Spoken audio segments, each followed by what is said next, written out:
Bonjour, bienvenue sur RTI2, madame, monsieur, vous suivez, on garde le contact. Nous sommes mercredi 17 avril 2013. L'actualité, vous la connaissez, les campagnes électorales en cours et chaque candidat a à cœur d'être le meilleur et surtout, il a à cœur d'avoir le suffrage des populations. Donc, depuis la semaine dernière, on s'intéresse à ces collectivités-là, la commune, le département, la région.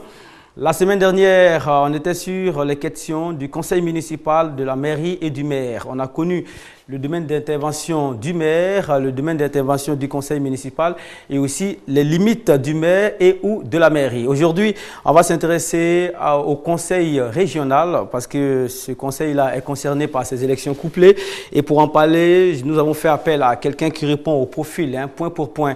Il est journaliste à Fratmat, il est chef du service politique. Il se nomme Sylvain Namoya. Sylvain, bonjour. Bonjour. En tout cas, bienvenue sur RTI2. Merci, je suis heureux d'être sur vos plateaux. Voilà, et ici on est matinal, je pense que c'est bon pour quelqu'un qui veut être productif. Hein. Tout à fait. Tout à fait. Nous, depuis 4 h du matin, nous sommes opérationnels. Super. Comme ça, Fatmat. Et alors, on est passé de la commune à la région en passant par le département. Oui. Vous savez, le souci du législateur, c'est de rapprocher les décisions des concitoyens. C'est-à-dire, le pouvoir central prend des décisions, mais il faut que ces décisions-là arrivent au peuple. Et comme l'État ne peut pas tout faire, il a délégué certains de ses pouvoirs à des entités, à des collectivités, donc aux communes, aux départements, aux régions. D'accord. Donc on est passé de la commune aux régions aujourd'hui, mais avant, il y a eu la phase intermédiaire qui est le département. D'accord. Ça veut dire que chaque citoyen, chaque administré vit dans ces trois collectivités-là à la fois. On est à la fois dans une commune, on est aussi dans un département et dans une région. Et on est dans une région. Voilà. Et là, l'autre question, c'est qu'on est passé du conseil général au conseil régional. Oui. Y a-t-il une différence? Oui. La différence, d'abord, comme je disais tout à l'heure, tout est sous le chapeau général de collectivité locale. Alors, la commune est plus petite, hein, n'est-ce pas? Et le département regorge un ensemble de sous-préfectures. Hein. Donc, il y a des... Et puis, un peu plus élevé, on a les régions qui concernent maintenant les départements. Voilà. Donc, plusieurs départements font la région. Voilà. Donc, en termes d'occupation de l'espace, la région est plus grande. Ah ouais. Voilà. D'accord. Et donc, en termes de gestion aussi des projets, parce que quand vous prenez les communes, tout ce qui concerne la proximité, tout ce qui concerne les populations directement, je veux dire les constructions d'écoles, les constructions de centres de santé, etc., cela relève de la mairie, de la commune. Vous comprenez? Et comme les départements n'existent plus, tout ce qui concerne une entité plus grande, un peu comme l'université, si vous voulez construire une université à Ouagayo, à Bukanda chez moi, ça ne relève plus de la commune, ça relèvera désormais de la région. Parce que, en termes de finances, ça nécessite beaucoup plus de moyens que les communes n'ont pas. Alors, et comme c'est des démembrements de l'État, l'État va leur donner suffisamment de moyens, j'espère. Hein, parce que c'est le problème des conseils, généraux qui n'ont pas eu les moyens de leur fonctionnement. Hein, je pense que le président de la République, son Excellence Alassane Ouattara, a dit qu'il allait doter les régions d'un minimum pour leur permettre de fonctionner, pour faire des grands travaux de voirie, des grands travaux de construction de grands marchés, des universités, etc. Cela relèvera désormais des régions. Merci beaucoup. Sylvain Namoya, il est journaliste, il est notre invité aujourd'hui. Madame, Messieurs, vous aurez droit à la parole en composant le 22 40 12 54 pour nous donner vos attentes. Comme la semaine dernière, nous avons eu une liste d'attentes des populations concernant le conseil municipal. Et aussi, on a eu l'occasion d'éclairer les uns et les autres sur les limites du conseil municipal et ou du maire. Aujourd'hui, nous sommes dans le conseil général. Vous aurez certainement droit à la parole pour nous dire vos attentes pour le conseil conseil régional et surtout, on ne désigne pas nommément de personnes, de partis politiques, d'institutions, etc., etc. Nous avons notre façon de traiter les sujets ici et de poser les problèmes de façon claire pour que chacun puisse y comprendre quelque chose. Parce que c'était un peu flou, on ne connaissait pas trop la frontière entre la région, le département, le maire, côte à côte, tous les élus ont des domaines d'influence et des domaines d'intervention qu'il est important de connaître et on saura compter sur vous. Tout à fait. D'accord. Nous sommes partis pour le premier élément de cette émission. Ça concerne la rubrique baptisée Bonjour la vie. Aujourd'hui, on va s'intéresser au symbole des pharmacies. Le constat que vous faites avec toutes les pharmacies, il y a une similitude entre les pharmacies à un certain niveau. Oui, vous avez une croix verte. On ne sait pas toujours ce que ça veut dire. Moi, je ne sais pas. J'espère que vous m'éclairerez. Voilà, nous avons la croix verte et le caducée qui est un symbole fait d'une coupe et d'un serpent qui est enroulé autour. Voici les raisons.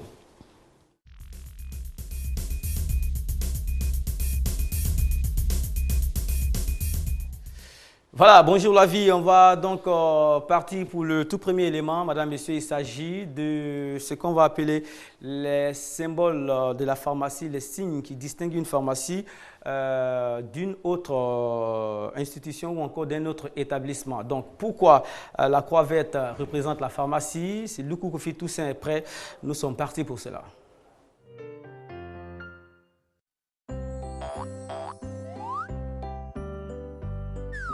Pourquoi les pharmacies sont-elles représentées par une croix verte?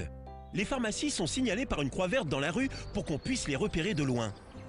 Quand l'enseigne affichant la croix verte est allumée ou qu'elle clignote, cela signifie que la pharmacie est ouverte. Et c'est très utile quand on a besoin d'acheter des médicaments et notamment le dimanche, quand la plupart des magasins sont fermés et que l'on cherche une pharmacie de garde. En fait, pendant longtemps, les pharmacies portaient une croix rouge. Mais la Croix-Rouge, c'est aussi le symbole de l'organisation internationale qui vient au secours des blessés et des malades quand il y a une guerre ou une catastrophe. Alors pour ne pas être confondu avec la Croix-Rouge, les pharmaciens ont choisi une croix verte. Les pharmaciens ont aussi un autre symbole, le caducée, un dessin représentant une coupe avec des serpents qui s'enroulent autour. C'est un symbole historique qui existait déjà en Italie au XIe siècle. Maintenant, vous savez le pourquoi du comment. C'était les pourquoi. C'est réalisé par Luku Kofi Toussaint, mesdames, messieurs. Pendant longtemps, les pharmacies portaient une croix rouge. Elles passeront au vert pour éviter la confusion avec l'organisme international qui porte le symbole et le nom de la croix rouge. Le caducée est un symbole représentant une coupe avec des serpents autour. C'est aussi un symbole des pharmacies. Et ce dernier symbole date du XIe siècle et en Italie. Je pense que c'est clair désormais. Oui, c'est clair. Je pense que je sais maintenant pourquoi la croix est verte. Est verte, voilà. Il faut absolument céder le passage par moment. La Croix-Rouge est venue, trouver la Croix-Rouge de la pharmacie. La pharmacie s'est dit, OK, on ne va pas se battre sur une croix, non, on va passer au vert. Je crois que la différence est nette et ça nous permet de savoir un peu le compartiment des uns et des autres. D'accord, merci beaucoup. Et alors, aujourd'hui, c'est la question des conseils régionaux. Vous aurez l'occasion de nous appeler au 22 42 54 pour nous dire vos attentes par rapport à ce conseil-là. Et aussi, nous sommes avec Sylvain Namoya pour décortiquer certaines questions ou certains sujets qui semblent simples, mais dans l'explication, on peut se bourrer. Raison pour laquelle il faut suivre attentivement les différents éléments qui vous sont proposés ici. Monsieur Sylvain, on fait attention aux enfants aussi. Nous sommes mercredi. Les enfants ne vont pas à l'école et nous avons prévu une case pour ces derniers-là. Et aujourd'hui, on va vous passer un élément concernant un dialogue entre le roi lion et un lionceau qui veut se comporter comme un animal simple, mais le père lui dit non, non, non. Tu es d'une lignée royale, il y a un comportement qui va avec. Et c'est difficile à lui faire comprendre. Je pense que les enfants et nous comprendrons quelque chose à partir de cet élément. C'est parti. Un jour, je ne serai plus là. Et ce jour-là, ce sera à toi de prendre ma place. Tu fais partie du grand cycle de la vie. Cycle de la vie, je sais. C'est pour ça que tu dois faire attention. Une future reine se doit... Et si j'avais pas envie d'être reine? C'est pas drôle. C'est comme si tu ne voulais plus être lion. Tu en es un pourtant, comme ton père. Toi et moi ne faisons qu'un.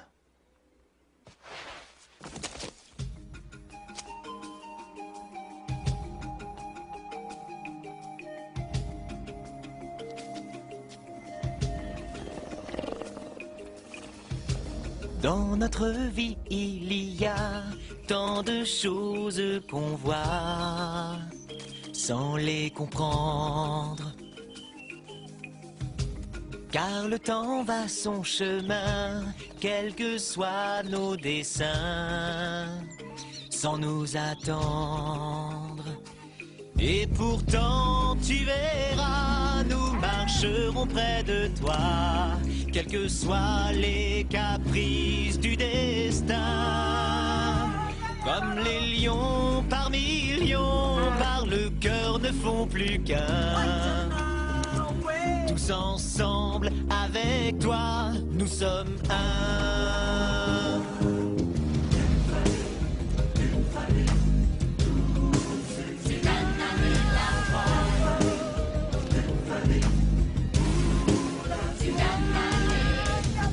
Pourquoi ne pourrais-je pas simplement être moi, sans votre loi? Puis-je faire seul mon trajet, ou ne suis-je que l'objet d'un grand projet? Ceux qui nous ont quittés seront là pour te guider. Ton voyage vient de commencer. Dans la peine ou la joie, rien sur terre ne nous vaincra. Nous sommes forts, ô combien nous sommes un.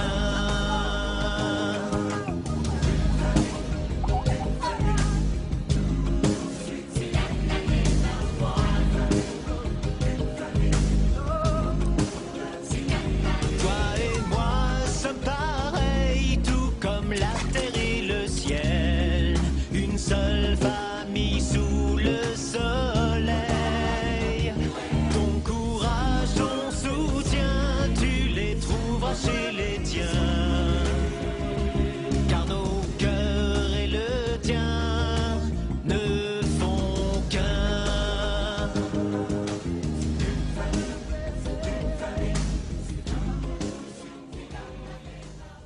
Vous suivez RTI de l'autre regard sur la cité, madame, messieurs. Vous suivez également, on garde les contacts. Nous sommes en direct du studio H de la chaîne du même nom. C'était le Roi Lion. Question de dire qu'il y a un comportement qui va avec, je vais dire, les statuts que l'on doit avoir. Et le père l'explique ainsi à l'enfant. Dédicace aux tout petits qui nous suivent.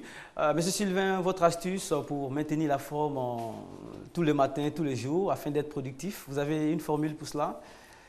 Je fais un peu de mouvement le matin, enfin un peu de sport, et puis j'essaie d'être zen dans la tête. Zen. Voilà. Et quel mécanisme aboutit à ça? Quel mécanisme aboutit au fait d'être zen? Est-ce la prière, la concentration mentale, le sport, vous avez dit déjà? Oui, la prière. La prière, et puis je me dis chaque jour que je me lève qu'aujourd'hui sera meilleur qu'hier. D'accord. Et je pense qu'il s'agit de pensées positives. Positive. Voilà, s'attirer les bonnes vibrations, c'est très important. Tout à fait. Et vous avez commencé par le sport. Nous, on va vous donner une clé. Il faut bouger 30 minutes par jour, c'est important. Merci. De façon continue ou de façon cumulée, les 30 minutes de mouvement par jour payent toujours. Et celle qui nous en parle se nomme Nathalie Walilo. Elle est coach sportive.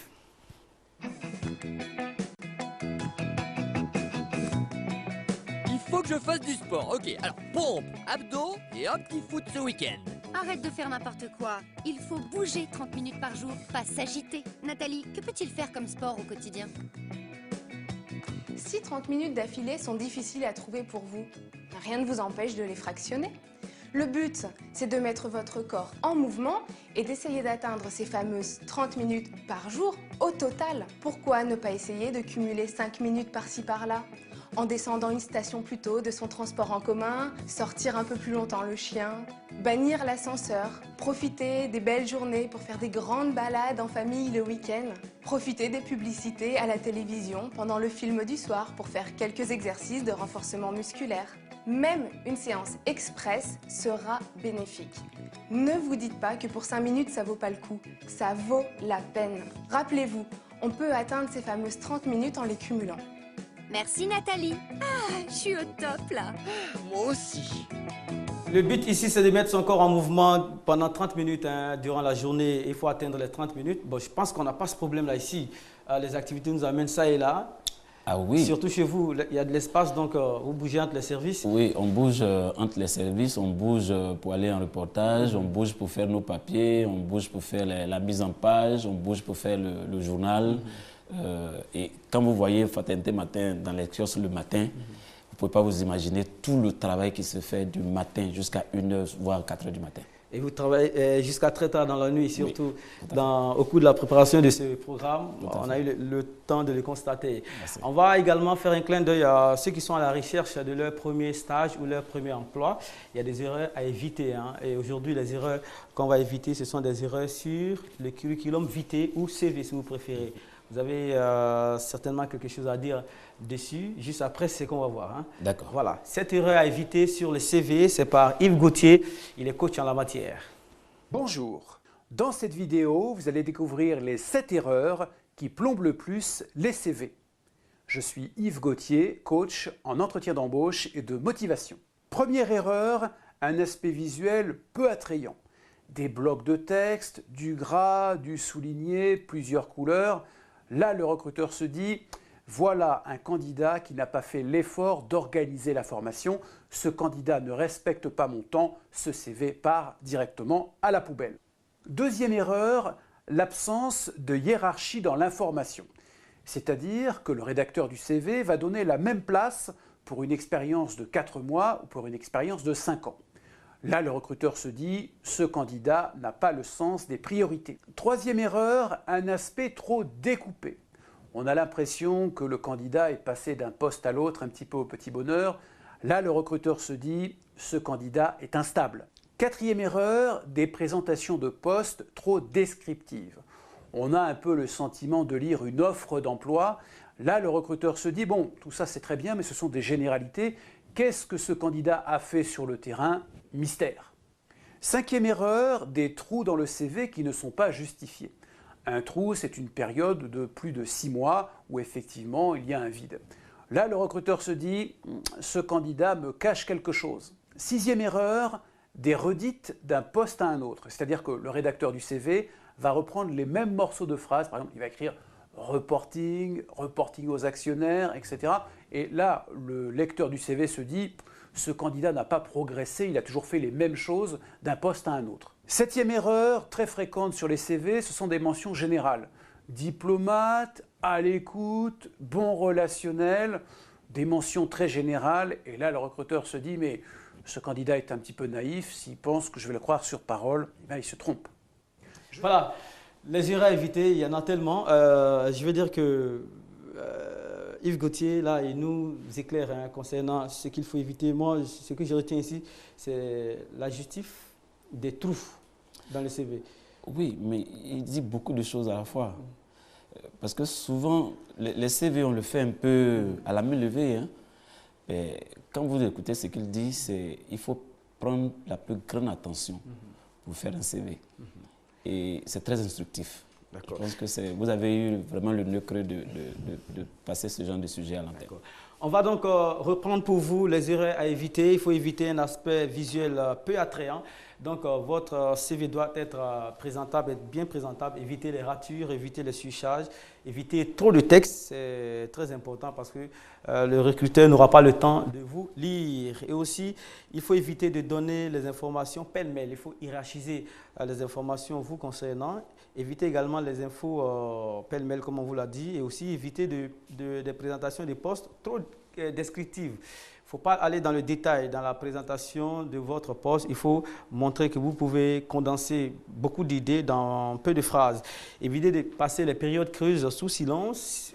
Une période creuse, c'est une période qui excède 6 mois. Donc, il faut justifier pourquoi de telle date à telle date, il y a eu ce trou-là. Il faut pouvoir justifier pour éviter que le recruteur se dise que vous lui cachez quelque chose. Et aussi, il faut éviter les redites. Voilà, la façon d'amener votre statut ou la façon de décrire un poste doit changer d'un chapitre à un autre. Et n'oubliez surtout pas qu'il faut éviter les mentions générales. Il a dit les mentions générales, diplomate, ouvert, etc., etc. Il faut pouvoir se concentrer sur votre force et votre valeur pour que le recruteur, n'est pas beaucoup lire, 2, n'est pas soupçonner des choses que vous lui cachez et aussi n'est pas un sentiment d'être en face de quelqu'un qui n'est pas organisé. Voilà. La téléphonie a pris le dessus sur pas mal d'activités ici. Sans téléphone portable, on a des problèmes. On ne peut pas du tout être à son aise et aussi on est loin d'être productif. La semaine dernière, on s'est intéressé au téléphone tout court et aujourd'hui, on va s'intéresser au téléphone portable, son origine et ses origines.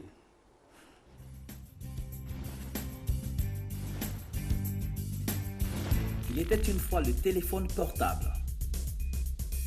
Un téléphone mobile est un appareil électronique autonome de dimensions réduites permettant initialement de transmettre la voix à l'aide d'ondes radio. La téléphonie mobile est née dans les années 50 aux États-Unis. Les premiers réseaux nécessitaient la location d'une fréquence par communication et les secteurs géographiques étaient larges.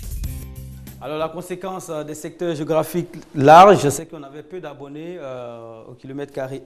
Et aujourd'hui, il faut dire que la téléphonie est rentrée en Côte d'Ivoire à la fin des années 90 et ce retard est rapidement oublié parce que après plus d'un demi-siècle que le téléphone ait existé, le téléphone est arrivé ici en Côte d'Ivoire et l'engouement, vous le savez, il y a pas mal d'abonnés, on va vous donner quelques chiffres.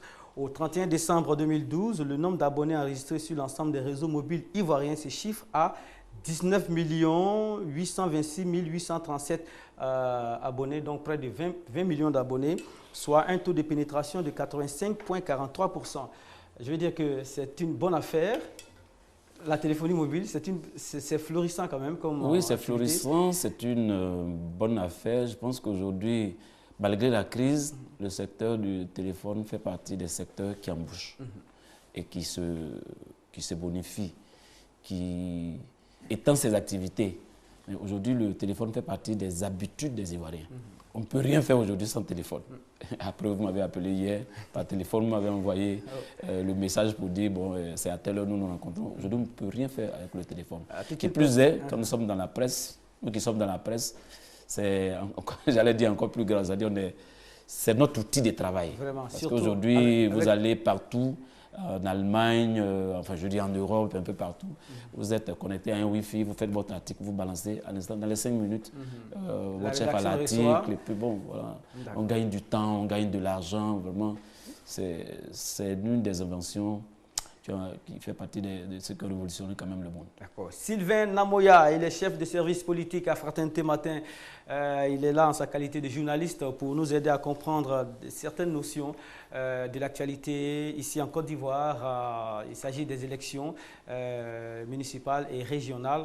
La semaine dernière, on était avec un autre journaliste qui nous a détaillé ce que c'est qu'un conseil municipal, ses organes, ses attributions, et aussi le maire, ses fonctions, et aussi le domaine d'intervention du maire et ou la mairie, sans oublier leurs limites. Aujourd'hui, on sera dans le registre du conseil régional. À titre d'information, nous sommes passés du conseil général au conseil régional et il nous donnera également les attributions du conseil régional et aussi ses organes, les organes qui permettent au conseil de fonctionner et on aura l'occasion certainement d'avoir vos attentes au 22 42 54 concernant le conseil régional. On va s'intéresser aux dames nouvellement enceintes ou les femmes enceintes tout court par rapport à une activité médicale qu'on appelle l'échographie. Le détail est donné ici par nos amis de Kesako et c'est parti.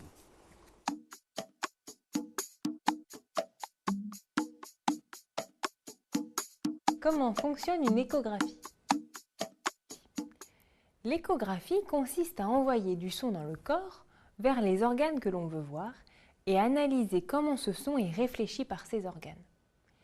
On a tous vécu l'expérience de l'écho, devant une paroi en montagne ou un immeuble en ville, ou encore dans une caverne, on crie « Oh !» et notre cri revient quelques secondes plus tard. Le son est une onde, un peu comme les vagues à la surface de l'eau. Quand les vagues heurtent la paroi d'un quai ou d'une falaise, elles se réfléchissent, du moins si la falaise est suffisamment lisse. Car s'il y a des aspérités trop grandes, le front des vagues est détruit. À partir de quand une aspérité est trop grande? Eh bien, grosso modo, quand elle est de la taille de la distance qui sépare deux vagues successives, ce qu'on appelle la longueur d'onde. Par exemple, pour les vagues de l'océan, qui ont une longueur d'onde de quelques mètres, Une falaise avec des blocs de rochers désordonnés de plusieurs mètres à ses pieds va briser les vagues. Au contraire, un quai bien lisse pourra même réfléchir les vagues de longueur d'onde de quelques centimètres produites par les bateaux. Le son produit par la parole a une longueur d'onde de l'ordre du mètre.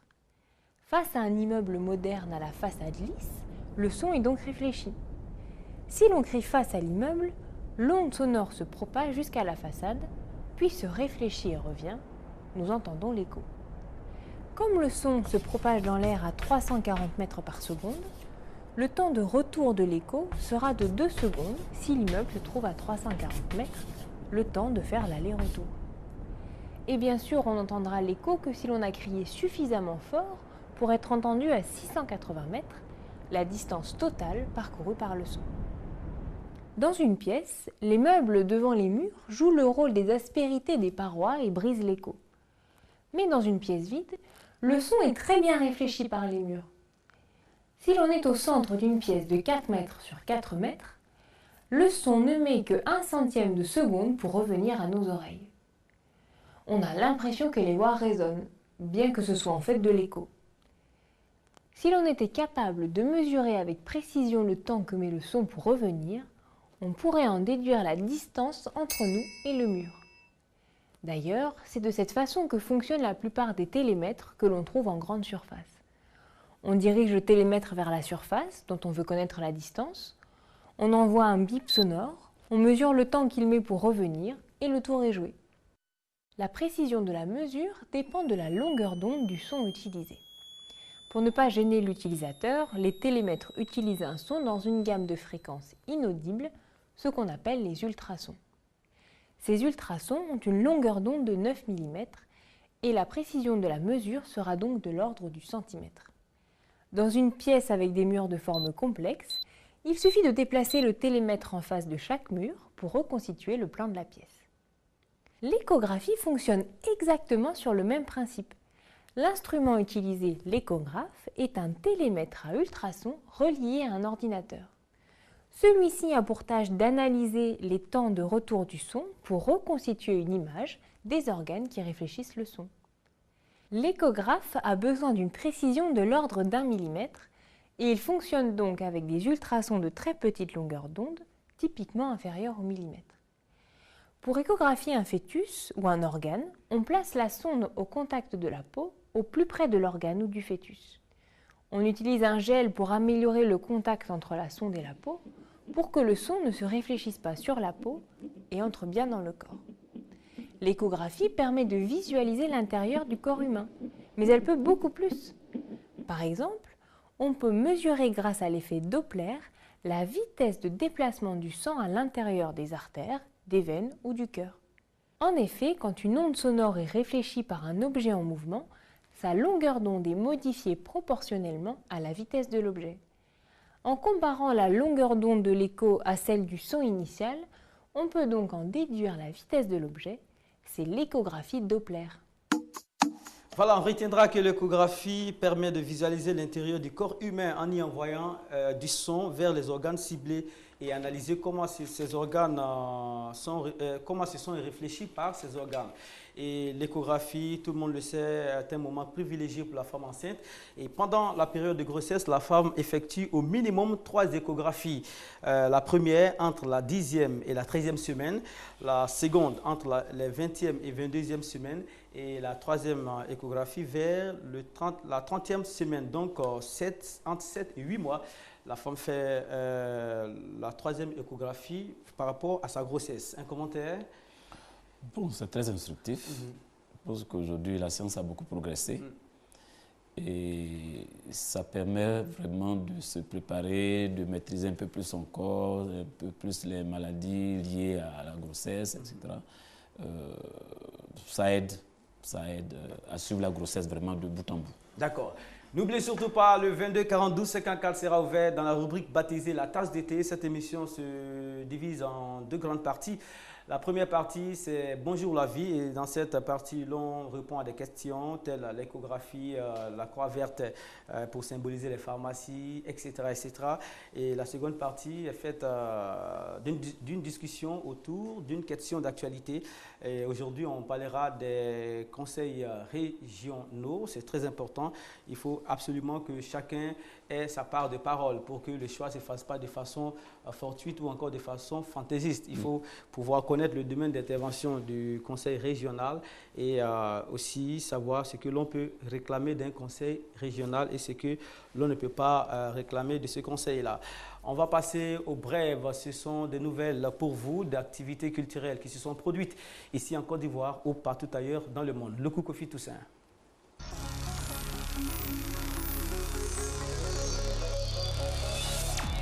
La première nouvelle, c'est celle du FEMIA qui s'est passé dans de très bonnes conditions cette année. Le FEMIA 6, c'était donc la 6e édition.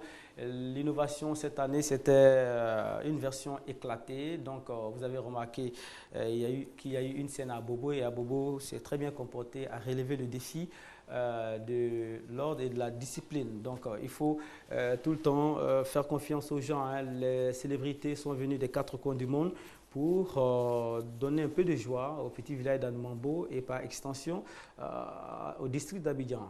FEMIA.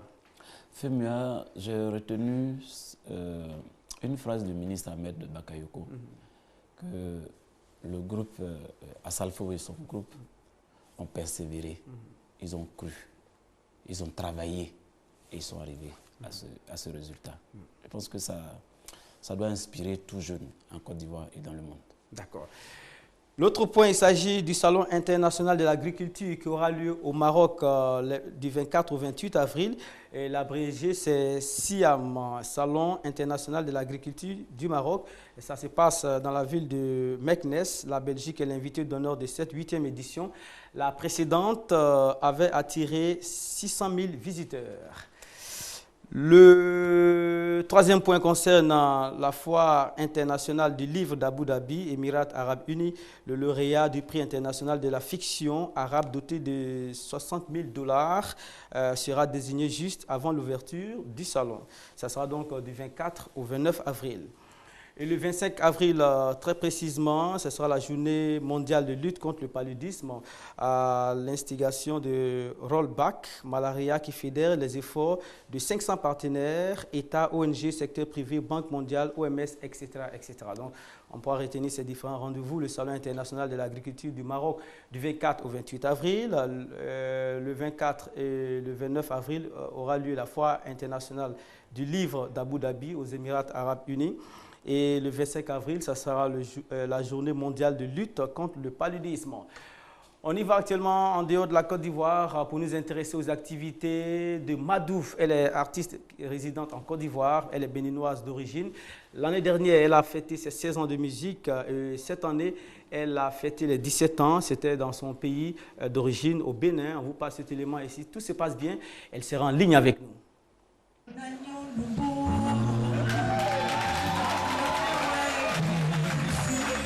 Plus de 2 décennies qu'elle charme le public avec cette envoûtante voix que Dieu lui a gracieusement donnée.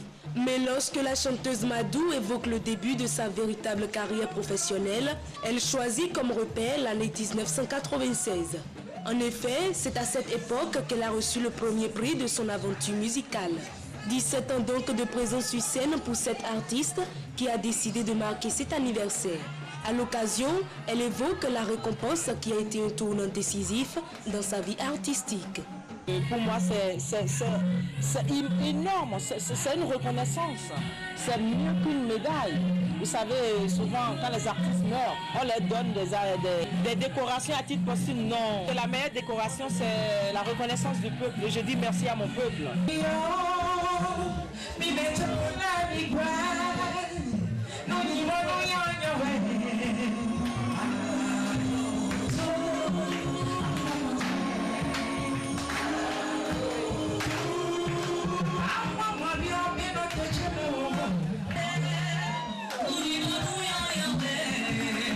Zainab n'était pas la seule artiste à avoir participé au concert commémoratif du 17e anniversaire de la carrière de Madou. D'autres y étaient également, en l'occurrence la Togolaise de la chanson Afia Mala, marraine de l'événement.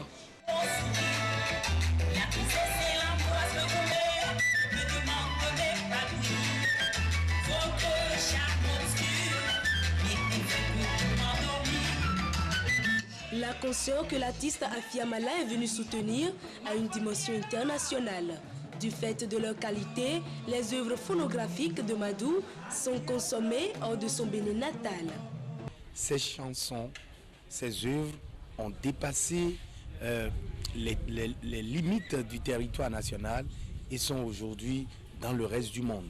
Je fais tout pour que je sois respectée à travers mon travail hors du Bénin. Et si elle est respectée hors du Bénin, c'est assurément parce qu'elle a quelque chose de spécial. Ses pas de danse font d'elle une musicienne unique en son genre.